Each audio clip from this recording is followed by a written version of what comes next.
Jeff Fuller back with you, pastor at Living Hope Wesleyan Church, hopeforvermont.org. You can find information there. Know that sign behind me is not the name of the new church, but it's the name of my friend's church. This is Pastor Joel Tom Tate. Joel, how are you? Good. Good morning. Or good afternoon, rather. Yeah. That's all right. It's good to spend some time together. I was speaking with a friend, Peter Englert. I guess I call him a friend. And he said that he started a podcast because during this pandemic, he just wanted to share some of the conversations he's been having with friends, and he found a podcast is a great way to do it. So I thought very similar. It could be good. How are you holding up during this pandemic? I'm holding up a lot better than I would think. If I was some objective third party, I'd be really concerned about me because there are a lot of things that just not stuff I signed up for or I'm particularly well equipped to handle. But at the risk of sounding cliche and too preachery, God has been very gracious. He's been providential. He sustained me.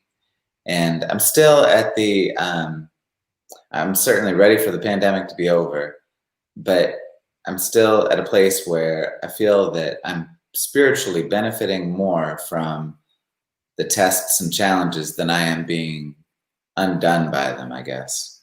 So I listen to a ton of podcasts, and so I would give credit, but I can't remember who said it. So I will take credit as all good pastors do. Yeah. But someone said that in 5 years, it may look more like today than it will 5 years ago from today. Does that strike fear into your bones, or are you comfortable with this new different? Yeah, I would say I'm comfortable with it. Not just comfortable. I would say that probably what's happening is in part a concession to the realities of our new circumstances, but part of it is probably a correction. Very affluent cultures can afford certain things that may not be in their best interest. A lot of times rich people can afford lifestyles that are destructive. Rich people struggle with alcohol the same way that poor people do, but they can afford it in a way. You know what I'm saying? Yeah. And I think that our church in the U.S. was like that we were the affluence of our culture and our position of privilege within the culture made us feel that we could easily afford certain bad practices. And we afford them so easily that we didn't even recognize them as bad practices. So I think that, yeah, it is going to be a challenge. There's a steep learning curve. I and the church have a long way to go, but I feel that it's all changed mostly in a good direction for our church, even if it's painful. Now, talk to me a little bit. You are the only other Wesleyan church in the state of Vermont, and you're down outside of Rutland. But you, like us, do not have a building or facility to meet in. How have you guys been making do with this in-person or not in-person worship gathering? Boy, it's been interesting, hasn't it? We put so much effort into the live stream at the beginning of the pandemic that it's really paid off now in that it's not anybody's preference, but it's a model that's sustainable, it's tenable, and it scales. And so we've been adding some gathered worship, but it's been outdoors. We've fallen into a sort of routine of using a local skating rink. And so we have access to the public bathrooms inside, but we can spread out on this large tarmac, and it's working really well. So on a Sunday, we might have, we typically have more views for the live stream while it's happening than we have people in attendance. But as you well know, the biggest problem is what works in early September in Vermont is not going to work in late November. Yeah. Well, that's very true. I'm also curious with your live stream, do you record and post it, or at the skate park, do you have access to live stream it there? Like, are you doing a 2-for-1 or just doing a one-time? No, well, we're employing the same platform that you're using right now to interview me, StreamYard. And so, like this past Sunday, for instance, it begins with the live stream does at 9:00 with some recorded material, just briefly, like a bumper video. And then we had a family in Pittsford, Greeks, and then I'm on the screen with them at the rink. And then I turn it over to a family in another town to open up the worship. And we have some recorded worship material. And then somebody in Chittenden leads the prayer, and so on and so forth. So it's back and forth. I am in the live location, preaching from that location, but it's just one aspect of the live stream. And so what we really want is something that is accessible later, like somebody could view it later and get the benefit of it, but where there's some immediacy to it that would make you feel like, oh, I don't want to miss out. I need to make sure that I'm either in person or on the screen at 9:00. And where the people who can't join us or don't feel safe joining us in person don't feel marginalized. We want it to be something where they feel just as much a part of things as if they were there in person. Yeah, I think that's good. One thing that we did early on here at Living Hope Wesleyan Church in Waterbury Center was we read through Psalms together, and we utilized this platform. So we would have morning and evening readings. We had just, I think it was 31, 33 people that took part. And people said to me, it was so nice to see faces and hear voices of the people that we say we go to church with. Utilizing the different faces, voices on a Sunday morning, has that helped connect your congregation? Yeah, I'm assuming so. I mean, it's hard to know.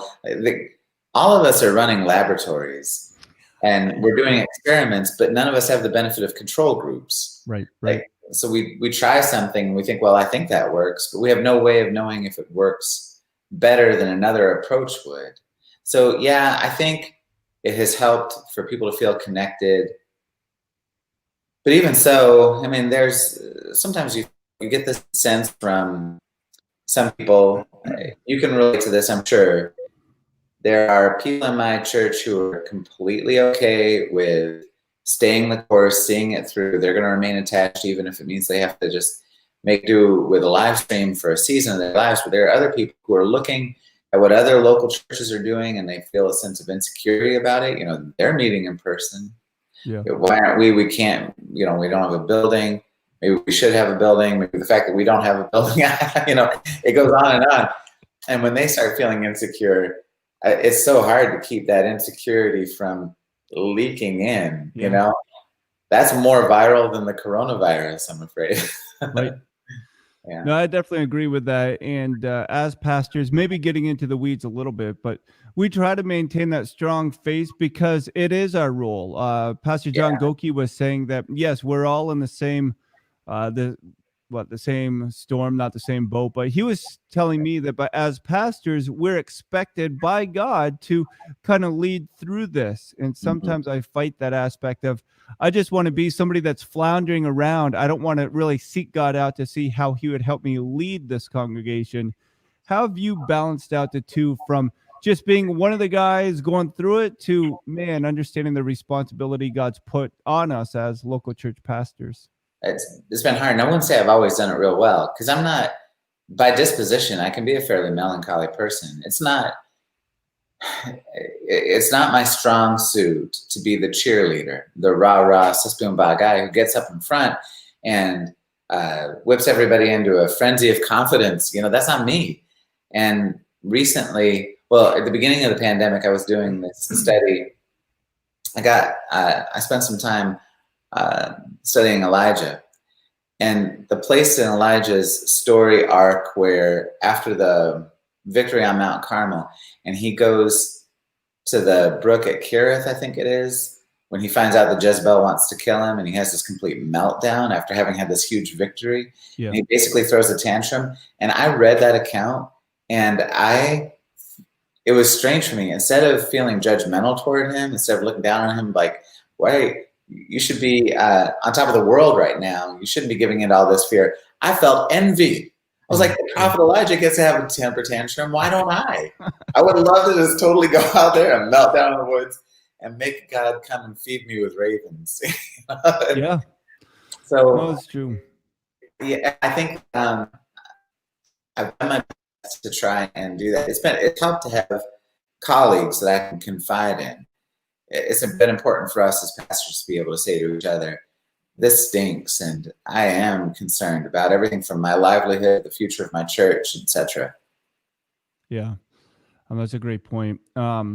Below, you can see on the ticker that we're going on YouTube, Instagram, Twitter, a bunch of different locations to try to broadcast. One question that I've had, and I want to direct to you, is it better to streamline the online presence to one place, or do you think there's benefit in having multiple? And before I allow you to answer, we've been using my personal Facebook page because it seems like I have a lot of friends that do not or have not attended our local church.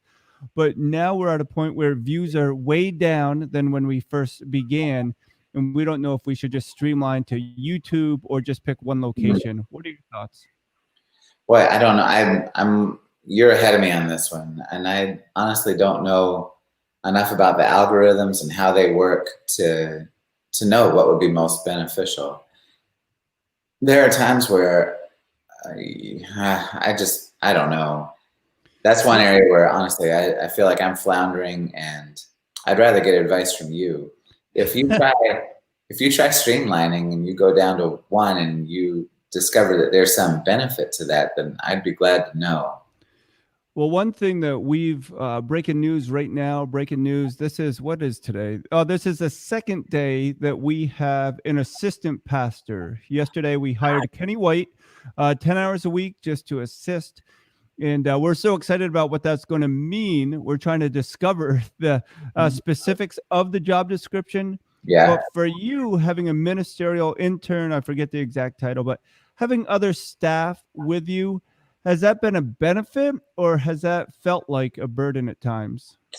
It's definitely been a benefit. There's no doubt about that. It's never felt like a burden, but I will say that I've been challenged. Having started out bivocational myself and having grown to the place where I am now, I have often felt that I have underutilized the people who are on staff, and I haven't done well by them either. I haven't put as much effort as I should have into equipping them, articulating clear expectations that are attainable. That's been a real challenge. I've got room to grow there for sure. Let's back up a little bit. Where did you grow up? I grew up in Washington, D.C. Do you have any siblings? I've got 3 brothers and a sister. Where do you fall? I'm the oldest. The oldest. There's something about the old. I'm the youngest, so right away there's something distinct there. Talk about your family structure. Were your parents Christians? Were you involved in a church growing up? My parents are Christians. I'm actually a 5th generation pastor. So I grew up attending church, but it was not a healthy church, actually. It was a small church. I couldn't begin to do all the autopsy because I was halfway through high school when we finally left there. It was an unpleasant experience, and it's remarkable to me that 2 of my brothers and I are in full-time ministry now when I consider how unpleasant it was. Why are you in full-time vocational ministry? Because God called me, Jeff. A little bit deeper. Your choice to obey God, follow his call. What did that look like? How old were you when you just realized, man, this is what God wants me to do? I was in college, and it was particularly one summer, I think it was the one between my freshman and sophomore year, that I was working at a Christian campground in the mountains of Southern California. I was reading The Cost of Discipleship by Dietrich Bonhoeffer. Yeah. And there was no lightning bolt or anything, but by the end of that summer, I was convinced that I had this calling on my life, and I went back and I conferred with the campus pastor at the school where I was and some other people, received some confirmation of the calling, and then just proceeded into it. But it was hard because having grown up in a house like that where, there was this sort of Levitical legacy, I'd grown up having people ask me all the time, are you going to be a preacher like your daddy or your grandpa or whatever? And so it was hard to sift those voices out. And yeah, it was hard.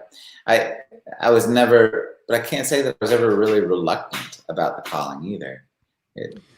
During this pandemic, have you returned to that story often, or have you had points in your life where you've reminded yourself that God called you, so you're going to stick with wherever and whatever God brings your way? I haven't really, no. I haven't had any crisis of calling or anything like that during this time. Gratefully, there were times earlier on. I would say there were seasons in my ministry when I had to do that, when the church was languishing, when, because honestly, there were seasons earlier on when it just really felt like it wasn't going anywhere, and where I had people pointedly asking if maybe I wasn't cut out to lead the church beyond where it was, and I had to grapple with that. And so that there were seasons where I did have to fall back on that sense of calling. But having said that, I don't think, when God called me, he didn't say that he was going to call me and bless me with success indefinitely, or that my calling was an indefinite calling either. So yeah, I agree. And for me, it's been some time, because I think I had that resolve, quite a few years ago, where I just figured out God called me. I need to be obedient. I need to put those safeguards in place that I don't lose his favor. For you, you were in Pittsford or Pittsfield? Pittsford. And so talk a little bit, was that your first church pastorate, and moving off the mountain down to where you are? Just share a little bit about that journey. Yeah, it was my first church. I'd gotten my master's degree in college student development from while I was working at Houghton College. Then I worked at Gordon College as an RD for 4 years before going into the ministry. And I ended up at this little church. There were literally 12 people there, and they were all related to each other and to my predecessor. It was a remarkable situation. And it was a tiny little church building that had been built in the mid-1800s up in North Chittenden, Vermont, a mountain community near here. And it was a great, I felt that it was a great vindication of my leadership when I was able to persuade the church, when at a time when our attendance had grown to about 60 maybe, to move down out of that remote location to an old warehouse in Pittsford, Vermont. And we refinished it, and we went through a couple of lean years before things started to grow. And honestly, it was a big part of my identity. I'd been the pastor who had this visionary idea, had seen it through. But then regrettably, we'd gotten into a situation where the landlords were reluctant to give us a long-term lease or to sell the building to us. And so we were just having to rent month to month. And so going into the beginning of this pandemic, we made the decision, and it was the right decision. I don't have any misgivings about that. And God's given me peace about it, but it was still hard. And to give up our lease on that building, not knowing how long it would be before we were going to be able to put it to a good use, and knowing that we were locked into this month-to-month sort of situation with an escalating rent. So I have now given away 2 church buildings and given up the lease on another one. And all of our stuff is in 2 storage units and my garage. Yeah, so I figure if I left this church now, I'd go with the worst resume in the world. Who would hire me? Nobody who liked their church building would hire me. Well, I guess maybe.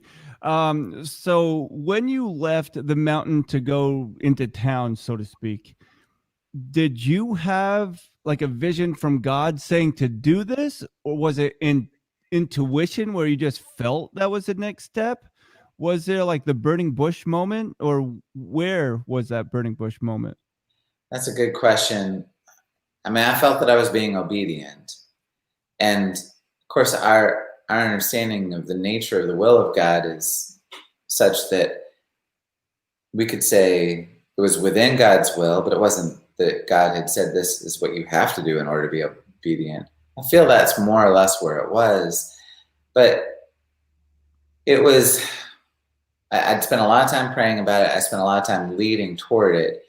But it was a growing conviction over a year or two that if we didn't make the move, the size of our building and its location would be a permanent lid on the scope of our ministry. And I didn't have any ambition. I don't have any ambition to be a megachurch pastor, but I do feel so strongly about my neighbors and the need for them to hear the gospel that I wasn't content with limiting the scope of our ministry to those few people who would be able to find us up there. So I'm always cautious or guarded because this is recorded to YouTube. Not that anybody tunes in, but maybe they will. With our church, I mean, God really blessed us. We were growing with a lot of new Christians or even non-Christians that had just found us and found a place of hope, a place to belong. But during this pandemic, it's been hard because sometimes those new Christians, new to church, do not have that commitment, even if it is to meet online or right. to gather, at their own convenience, just to commit, whether tithing or whatever have you. The other aspect is we were blessed with a lot of families with young children. And during this pandemic, if we meet in person, a big concern is kids do not necessarily know how to social distance. Yeah. So we find what we thought was such a blessing not to be, well, I guess the proper way is to say it's a tremendous opportunity now to figure out how to reconvene or engage those that did not grow with that commitment of every time the church doors are open, you need to be there. What advice, wisdom would you share and the need to reach the lost during this time, but it looks completely different than how we reach people before? That's a great question. And I feel like I'm probably going to come up with a good answer later this afternoon. I don't know if it's something that I've been grappling with too. I keep reminding myself and my church that this has been a real threat to our method, but it's never been a threat to our mission. But it's so hard to keep that in mind, and I revert so quickly to method. When I start to think about the next thing to do, I think about method. I could easily spend all my energy as a leader just trying to figure out where to recreate the worship experience that we enjoyed before this, rather than fulfilling our mission, which is to make more and better disciples, for which I don't need anything other than a walk around the block and a conversation with my neighbor.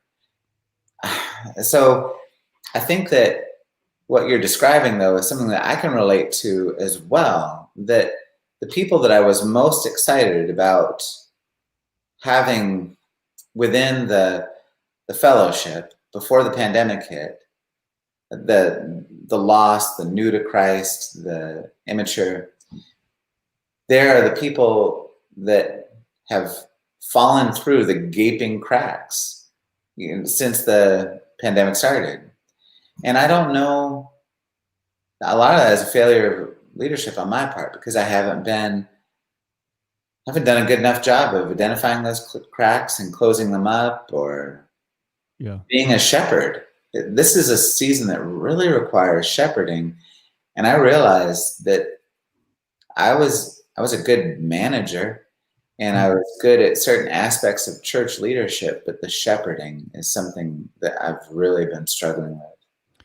Now, what does your daily devotions look like? Because God seemingly is telling me that if I expect, get frustrated by the fact that other people are not reading their Bible, engaging in a devotional plan, that I need to be the first one, not to share with everybody what I'm reading and what I'm doing, but actually to be doing it on my own. So I get up relatively early and I have 5 Bible apps. So I start my day by reading the verse of the day from each Bible app, and then I go from there. But what does your daily devotional, personal spiritual growth plan look like?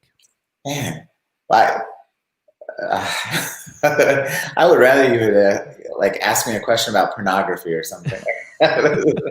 Oh goodness, my devotional life is.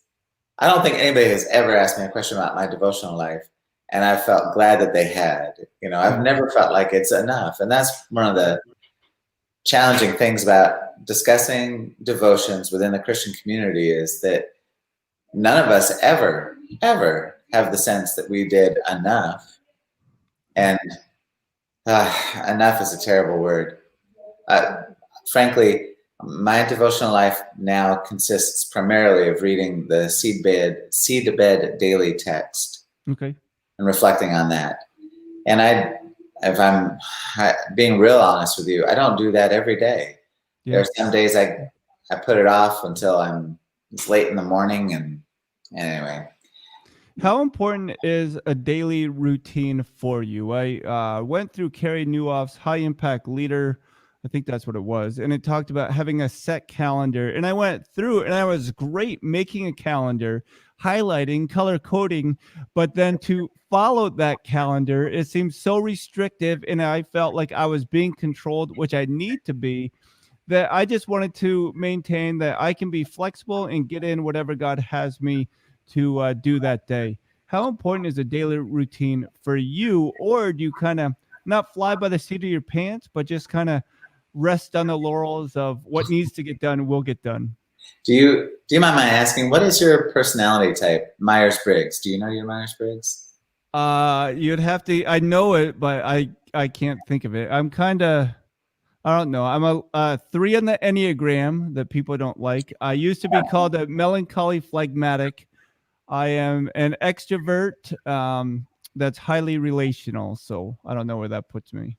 Okay. Well, I do try to calendar my day every day, but more in an effort to make sure that important things don't get neglected. I personally, in the Myers-Briggs, a P rather than a J, I need for there to be some open-endedness to things, or I feel a little claustrophobic. I'd rather be stuck in a tight closet than stuck in a tight calendar some days, honestly. But I know that I need to be productive too. So I do calendar my day. Yesterday was a milestone day for me and for my family. We've been providing foster care in our home for, I think it's almost 4 years now. Wow. And yesterday we let our certification lapse, and the children who'd been in our home for about 1.5 years went to another family, and glad that we did it. I'm not ruling out the fact that we might go back to doing it sometime in the future, but that was very defeating to any effort at having that sort of routine. It made so much of my day was at the mercy of other people. Sure. And I was still productive, but I wasn't always productive on my terms. Right. How many children do you have, Joel, you and your wife? I have 4 of my own. How many of your kids are college age or in school right now? I've got 2 in college and 1 in high school and 1 in middle school. And so I know for my son, he's out in Michigan, and it looks very different for him just with college. But for us, it's very different, awkward, uneasy, not having him around. When your kids came home from school, how disruptive was that for your daily schedule, your calendar? When my college kids came home from school? Yeah, this past spring.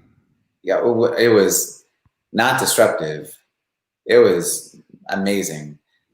I was sad for them that they weren't at school, but it was a huge blessing to me personally and to our family to have them home.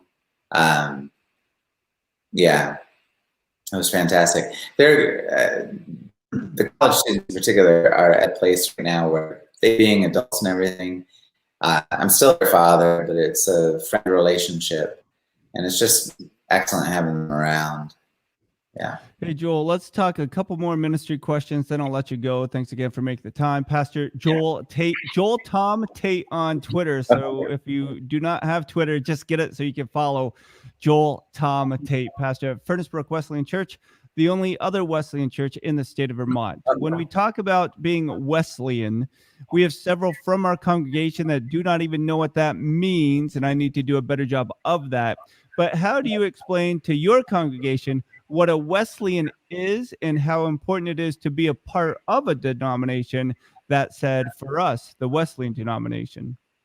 That's a good question. And yes, you're right. There are people in my church who just have a very vague idea or no idea at all.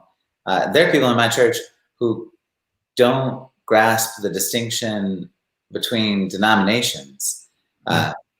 They're scarcely aware that we're not Catholic. So it's hard. That being the case, you could easily overwhelm people with too much information. And if I start talking about some of our doctrinal distinctives, I'll lose them right away. So my shorthand explanation for a lot of people is kind of, I don't know. I don't know if it works for everybody, but I often tell people that we're Methodists who mean it. And because most people have some idea of what a Methodist is. And there is some affinity. But yeah, anyway, Methodists who mean it. And as far as indicating to people what the benefit of it is, that's not too hard to sell usually. People are pretty aware that they want to attend a church where the pastor is accountable to somebody outside of the church, where their expectations about behavior, doctrine, so on, that are going to keep their individual church on a good path. So I haven't had, the only people who've had any objections, it's not about being part of a denomination, it's part of being part of one that ordains women, or part of a denomination that has certain doctrinal distinctives they can't get behind, which is fine. That's a good reason to select a church where you have more affinity. Yeah, and I found that the denomination has really, the leadership has coming out what I feel to be a very positive manner, especially with the social injustice that's taken place. And it's interesting being here in Vermont because you see, I mean, I don't know what the correct term is, African American, Black, whatever, but you see a minority and you feel like, man, I really need to reach out to them, but they're almost overwhelmed. It's kind of like when you show up at a church and everyone's related, and it's almost overwhelmed, where it takes time to build those relationships. And I've often shared that in Vermont, it isn't necessarily getting the different races, but it is getting, that redneck or that flatlander that moved in, or whoever, to come on the same page with Jesus. But how do you balance social injustice in your local context, but really sharing it with your congregation, the need nationally for Christians to get involved in what Jesus would have them do? It's a good question. And I'm not confident that I have done this properly. My convictions are strong, and I am grateful for the leadership of our denomination. I'm grateful that we're doing a good job of demonstrating passionate conviction about social justice without veering off into a direction that would be progressive, or beholden to progressive politics. Sure. And yet locally, it was shortly after the death of George Floyd, I made an effort to be more vocal, to use my platform to advocate for greater awareness of these issues and to challenge some of the people and myself on things like white privilege, and got considerable pushback from some people that I confess kind of put a damper on me. Yeah. And I don't know to what extent that's just me being prudent and being a good steward of my leadership capital, and to what extent it's just me being craven. And I'm concerned about that, and it bothers me. There are times where I feel like I shouldn't be as affected by that pushback as I have been. So I have a couple last questions for you. The first one is a difficult one, a hot stove one, a boiling water one. So prepare yourself for that. All right. And I think you know me, so you'll understand the context in which I say this or ask this. Who do you tell people to vote for this election? Okay. I don't tell anybody who to vote for, but if anybody asks me who I'm voting for, at this point, if I were to pull the lever today, it would be for, and I'm forgetting his first name, but Carroll, it's Carroll, who's the candidate for the American Solidarity Party. And I appreciate him. I appreciate that party's platform. It comes very close to my own personal preferences. And and if anybody asks me who not to vote for, there are two names that would come readily to mind.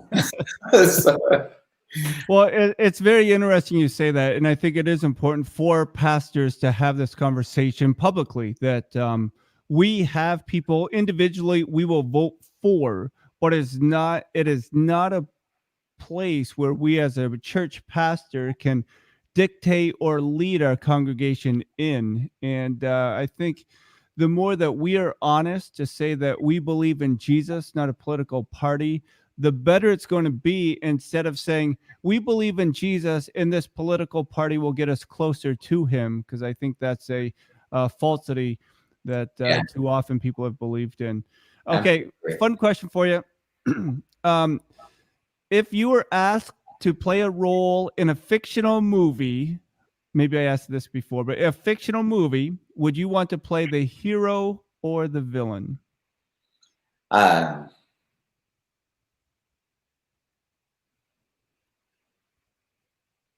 Fictional movie, hero or the villain. I'll give my answer. Yeah, give yours. Every time I'd want to play the villain, because it's a fictional movie, and that way, well, I don't have to worry about what comes out. I can just go to that dark side. Maybe that's, especially being Wesley, and maybe there's some more eternal stuff that needs to happen. But that's what I find myself. That being the case, I know it wasn't one of the options you gave me. But could I please be your henchman? If you wanted to, that would be fun. Yeah. The best answer that I've heard is somebody said they want to be like Captain Jack Sparrow. They want to be the villain who is perceived as the hero. And I'm kind of like, oh, I wish I would have thought of that. Oh, yeah. The next question I stole from Hernando Planos.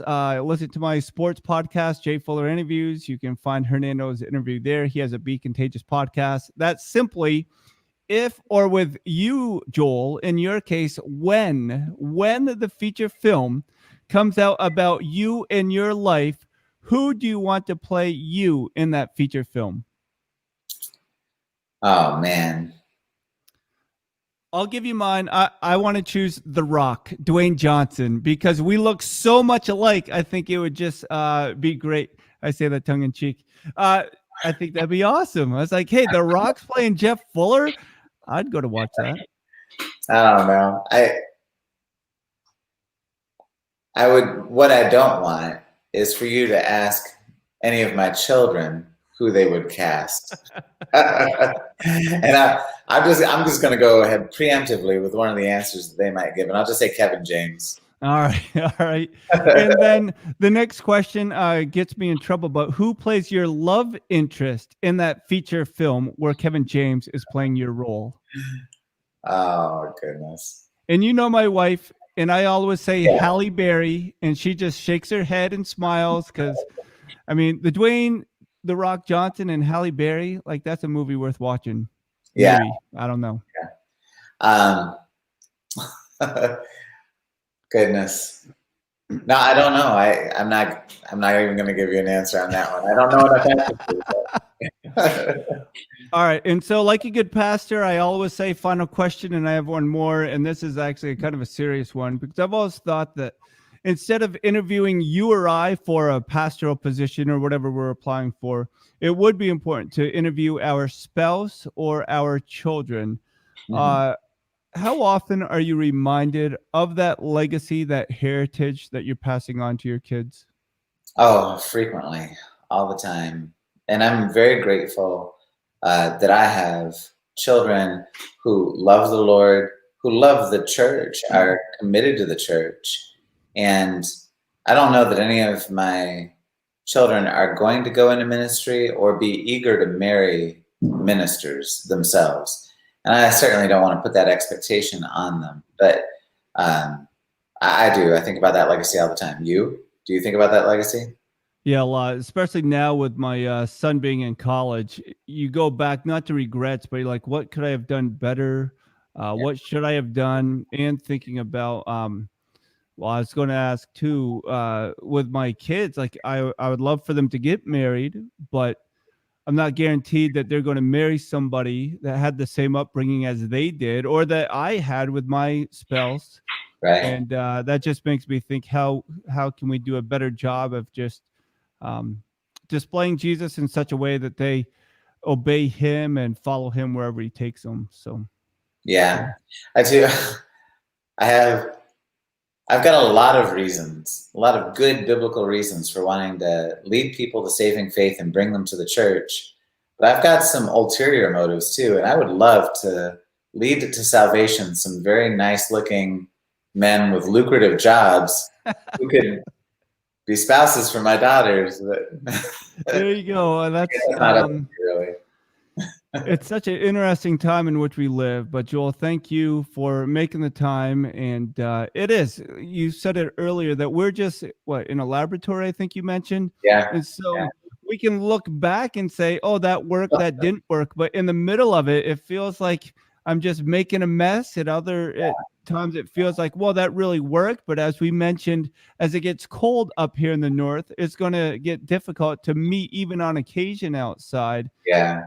So we're just beggars sharing bread with other beggars. But thanks, Joel, for making the time. I so appreciate you, Jeff. God bless you, brother. And that's Joel Tate. We share the love of Jesus, and we just share the call of ministry. So we say to you, go in peace and know that God is for you. He loves you, and he knew about this day before we were even born. So even though it's easier to be disappointed, discouraged, or even depressed, just press into Jesus and just know his love for you. With that, I'm out. Pastor Jeff Fuller, hopeforvermont.org, Living Hope Wesleyan Church. You can find us on YouTube, Living Hope Wesleyan Church.